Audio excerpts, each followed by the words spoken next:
Alors moi, la discrimination à l'emploi, elle a commencé quand je me suis inscrite chez pour la première fois. Donc je viens de finir mes études secondaires. Et à cause de mes problèmes de santé, je pouvais pas travailler à temps plein. Et c'était pas possible en vrai. Mon médecin et mon spécialiste me disaient tout le temps que je pouvais pas dire les termes exacts de ma maladie à quelqu'un qui n'était pas dans le médical. Et donc je disais juste que j'avais des problèmes de santé, sans rentrer dans les détails. Lorsque je me suis inscrite chez il y a une conseillère qui m'a regardée de haut en bas quand je lui ai dit que je cherchais un mi-temps, plutôt qu'un temps plein. Pourquoi? Vous avez des enfants? Non, non.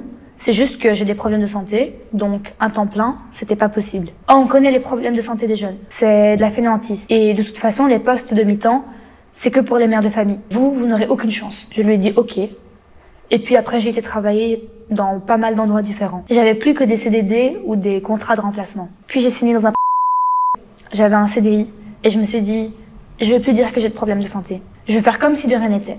Mais le problème, c'est que c'était un 12-21 avec que 30 minutes de pause.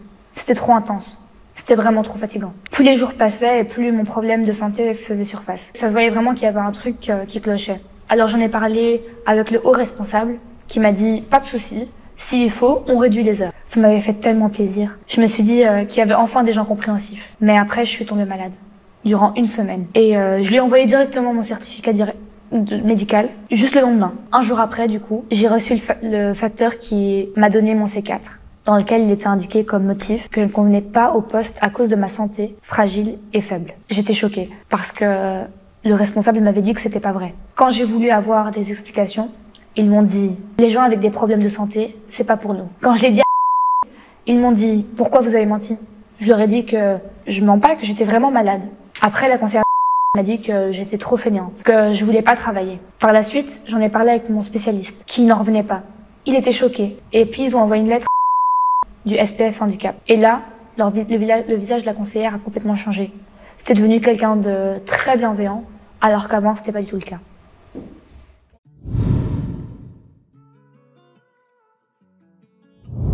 Alors pour savoir dans ce cas-ci s'il y a discrimination au sens légal du terme, on va se poser 3 questions. Tout d'abord, est-ce qu'il y a un lien entre le licenciement et un des 19 critères repris dans le cadre antidiscrimination? Ici, c'est très clair que c'est la sclérose en plaques de madame qui est la raison du licenciement. Le handicap est un des 19 critères repris dans le cadre légal, donc il y a très clairement ce lien. Alors la deuxième question qu'on va se poser, c'est de savoir si il y a un comportement interdit par la loi. Alors il faut savoir que quand on parle de handicap, toute personne qui a un handicap a droit à des aménagements raisonnables. Ce n'est pas une faveur, les aménagements raisonnables, c'est un droit. Et à partir du moment où un employeur n'octroie pas ce droit, fatalement, on peut parler de discrimination. Le mot important dans aménagement raisonnable, c'est raisonnable. Comment déterminer si des aménagements nécessaires sont aussi raisonnables, oui ou non? Alors, le cadre légal prévoit aussi tout un protocole pour expliciter de quoi il faut tenir compte. On tient compte, entre autres, du coût de l'aménagement nécessaire, de la fréquence de l'utilisation de l'aménagement nécessaire, de la durée d'utilisation, donc un contrat à durée déterminée ou un contrat à durée indéterminée ne donne pas droit, façon de parler, aux mêmes aménagements, pour ainsi dire. L'impact sur les collègues, l'impact sur l'environnement de travail, ce sont tous des facteurs dont il faut tenir compte pour déterminer si un aménagement nécessaire est aussi raisonnable, oui ou non. Dans ce cas-ci, ce qu'on voit, et ce qui est souvent le cas en matière de handicap, c'est qu'en fait l'employeur ne s'est pas réellement posé la question de si oui ou non il y avait moyen de mettre en place des aménagements raisonnables. Du coup, on dirait que l'employeur n'a pas fait ce qu'on appelle, n'a pas fait ses devoirs, si je puis le dire ainsi. Il n'a pas fait une analyse correcte, concrète de la situation. Donc il ne peut pas se défendre et dire que les aménagements nécessaires n'étaient pas raisonnables. Il n'y a même pas eu la recherche de savoir si des aménagements étaient raisonnables ou non. Donc dans ce cas-ci, je pense qu'on peut le dire nettement qu'il y a eu un licenciement plus que probablement discriminatoire. Alors pour vous, en tant que candidat, les conseils que nous pourrions vous donner lors d'un entretien d'embauche, nous vous conseillerions de ne pas mentir. C'est pas souhaitable de commencer une relation professionnelle sur base d'un mensonge. Par contre, vous avez le droit à la vie privée. Vous n'êtes pas obligé de divulguer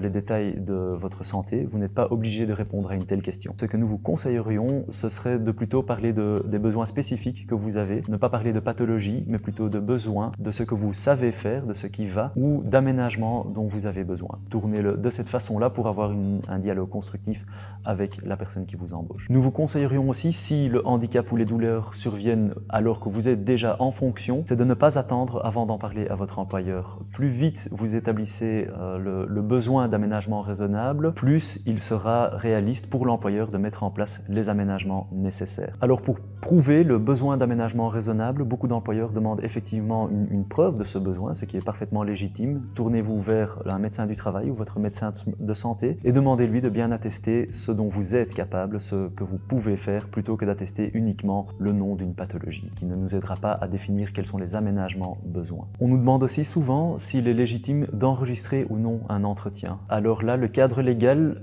ne l'interdit pas explicitement, c'est-à-dire qu'il n'est pas interdit d'enregistrer une discussion à partir du moment où vous êtes vous-même partie de cette discussion. Si vous allez enregistrer une discussion qui se passe entre des tierces personnes sans que vous les mettiez au courant, là non, c'est interdit. Mais si vous faites partie vous-même d'une discussion, il est légitime de l'enregistrer, à condition que ce ne soit pas une discussion à caractère, je dirais, provocatif. C'est-à-dire que si le juge ressent par exemple que vous dites des choses uniquement pour provoquer l'employeur ou pour lui faire dire des choses, à partir de ce moment-là, le juge pourrait décider que cette preuve n'est pas recevable.